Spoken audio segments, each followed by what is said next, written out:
Popular Mechanics wrote a hit piece on us just 2 weeks ago saying there are not executive orders saying they can have a roundups and FEMA camps and all this.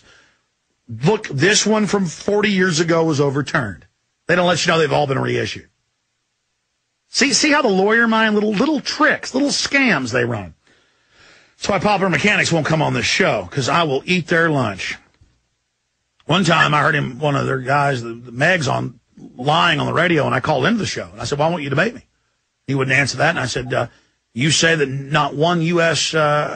aircraft ever intercepted F-16s never intercepted any planes the year before 9/11 except for Payne Stewart. I have Reuters with NORAD saying they intercepted 167 in the year before. And he said, I'm not going to answer. I'm not going to respond to you. And I said, that's right, you son of a bitch. You're not going to, because you're a damn liar. Piece of filth. I mean, you really make me sick. You're telling people these executive orders don't exist to pacify people, and you play games with it. Well, let's read out of CBS, you little bastard. Federal quarantine authority is limited diseases listed in presidential executive orders. President Bush added novel forms of influenza with the potential to create pandemics in Executive Order 13375. In effect now, not overturned, not rewritten, not expanded. And 9 times out of 10, they don't overthrow these. They just expand them when a new president issues a new number.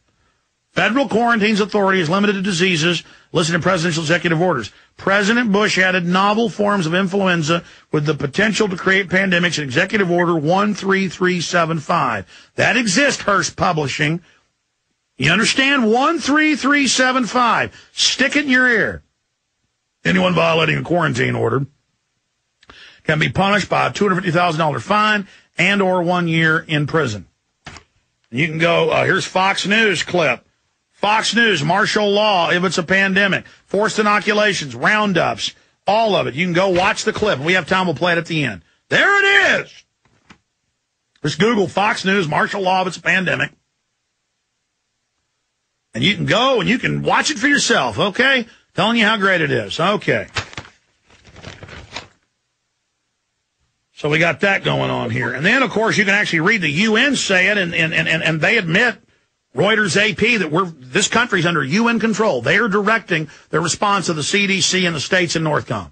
And you can go read where it says forced inoculations, that you have no rights. You can go read all of this for yourself. We've had this linked all week long up at Infowars.com and PrisonPlanet.com. And let me give you the name of it. It's World Health Organization checklist for influenza pandemic preparedness planning. And then it lists all the international laws and treaties. Now this is real. The United Nations really exists. Here it is right here. Hate to have to tell Glenn Beck this, but here it is. Go ahead and show it. Yeah, we'll have to show it to folks so they'll think it doesn't exist. Department of Communicable Diseases, Surveillance Program, Global Influenza Program, World Health Organization. That's the United Nations seal right there. I assure you, that's the world government. I assure you they've announced it's world government, and I assure you it exists. Just like the Gulf of Mexico exists, just like I exist. Just like I get emails saying European Union doesn't exist. My God, you mentally ill people out there need to wake up, folks. World government's upon us. No more time to suck your stupid thumb. I got all this other news here. I'm going to call the White House in a moment, folks. We're going to call the White House in a moment. Let me go ahead and go through some of the other news they've got as they try to sell the public on accepting martial law. Mass vaccination drill puts health officials to practice, and they admit under the Model States Health Emergency Powers Act, they tried to forcibly inoculate 14 million first responders, police, firemen, county workers, doctors, nurses, and most of them said no. 99%, according to the LA Times, said no, because every time they gave them a smallpox shot, people were getting sick or dying from it. So they only shot up 4,000 to 14 million. Do the math. But still, with your kids at schools, they do forced inoculation drills. They don't just do drills. You've seen all over the news where they say, it's the law, you got to take the vaccines. And the kids show up at the courthouse crying, and the parents say, well, I don't want to do it, but they threaten to arrest me. Never tell them there's a waiver. Never telling them it's not a law. It's a health department recommendation. Alaska health officials in the Anchorage School District teamed up Wednesday to prepare for the worst-case scenario by practicing a mass dispensing of vaccines. And we were pointing out 2 weeks ago here on air, they were already having drills all over the country with FEMA and Homeland Security and schools for mass inoculation drills and influenza outbreak drills like I never saw before, and all these weird phone calls getting made everywhere and government documents we've covered ad nauseum. Like, where's my mass grave folder? It's here somewhere.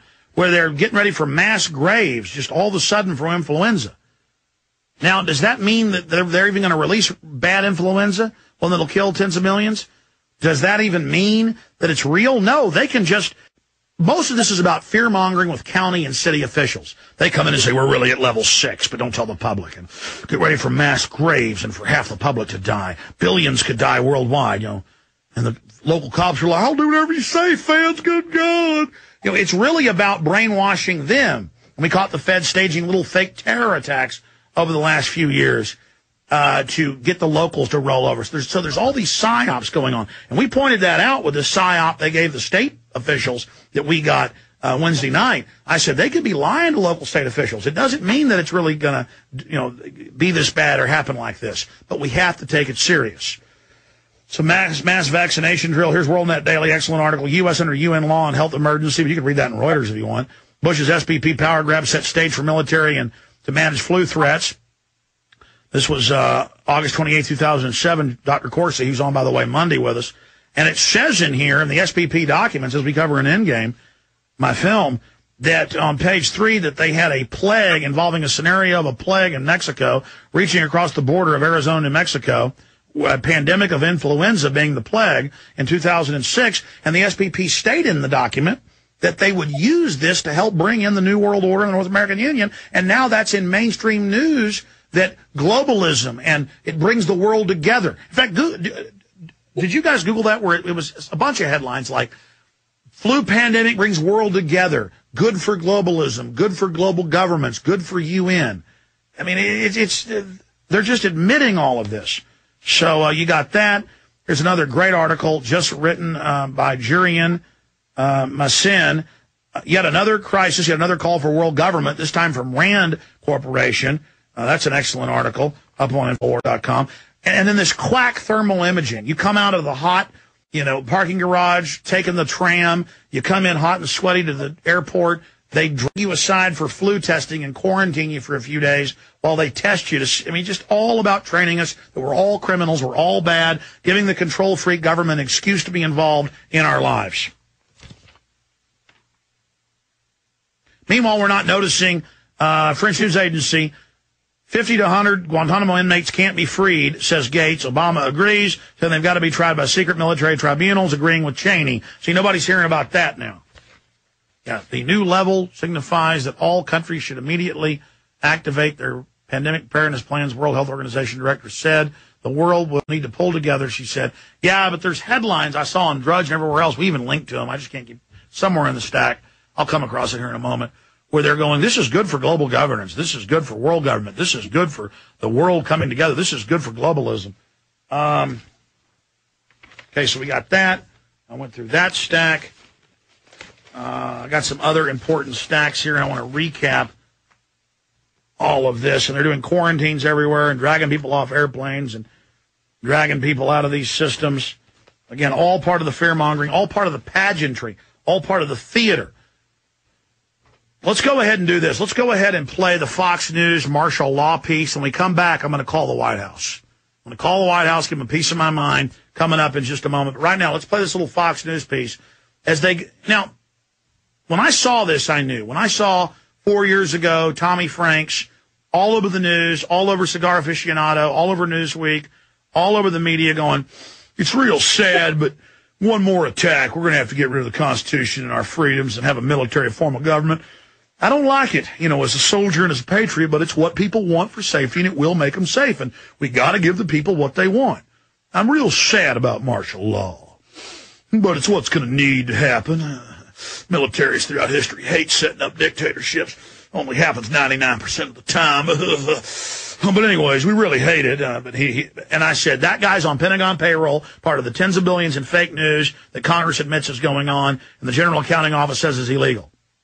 Sure enough, came out. Tommy Franks paid over $500,000. In fact, I haven't pulled that up in a while. Google General Tommy Franks paid I think it was $550,000. 550. Yeah, Google it right now. And you're going to see where I'm going with this in a minute. General Tommy Franks paid $550,000